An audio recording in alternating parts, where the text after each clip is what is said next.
Big boss season 7 live അപ്ഡേറ്റിൽ രാവിലെ അക്ബറും ആര്യനും എല്ലാവരും കൂടി ചർച്ച ചെയ്യുകയാണ്. കാരണം അനിമോളുടെ തന്നെ കാര്യമാണ്. അനിമോൾക്കിപ്പം ഒരു പ്രത്യേക ഒരു മൈൻഡ് ഗെയിമായി. കാരണം ഷിയാസ് കരീമും എല്ലാം പുറത്തുനിന്ന് വന്ന് അനിമോൾക്ക് നല്ലൊരു ഹിൻ്റാണ് കൊടുത്തിരിക്കുന്നത്. കാരണം പുറത്ത് നല്ല സപ്പോർട്ടുണ്ട്, അതുകൊണ്ട് നല്ലപോലെ കളിക്കണം എന്നൊക്കെ ഉള്ള പല രീതിയിൽ അവർ ധരിപ്പിച്ച് കഴിഞ്ഞ് അനിമോള. കാരണം ആ പ്ലാച്ചി ടോയ് എടുത്ത് പുറത്തെറിഞ്ഞതും എല്ലാം അനിമോൾക്ക് മനസ്സിലായി എന്താണ് അതിൻ്റെ ഒരു ക്ലൂ എന്ന് അവർ കൊടുത്തതെന്ന് അനിമോൾക്ക് മനസ്സിലായി.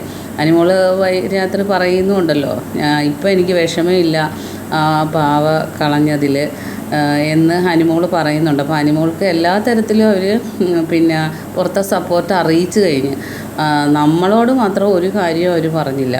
അനിമോൾക്ക് മാത്രം പ്രത്യേകമായ ഒരിത് കൊടുത്തിട്ടാണ് അവർ പോയത്. നമ്മളിവിടെ ഗെയിം കളിക്കാൻ വന്നതല്ലേ, പിന്നെ അനിമോൾക്ക് മാത്രം എന്ത് ഇത്ര പ്രത്യേകത എന്നൊക്കെ അക്ബറും ആര്യനും ഒക്കെ പറയുന്നത്. എന്നിട്ട് അവർ തന്നെ പറയുന്നുണ്ട്, ഇപ്പോൾ അനിമോൾക്കൊരു പ്രത്യേക ഒരു എനർജി വന്നിട്ടുണ്ട്, ഇനി അനിമോളുടെ ഒരു പ്രത്യേക മൈൻഡ് ഗെയിം ആയിരിക്കും കണ്ടതെന്നൊക്കെ പറയുന്നു. അനിമോൾക്ക് പൂർണ്ണ സപ്പോർട്ട് പുറത്തുണ്ടെന്ന് അനിമോൾക്ക് മനസ്സിലായി എന്നൊക്കെ അവർ ചർച്ച ചെയ്യുന്നു. ബാക്കി അപ്ഡേറ്റുമായിട്ട് വീണ്ടും കാണാം. എൻ്റെ ചാനൽ ഒന്ന് സബ്സ്ക്രൈബ് ചെയ്യണേ.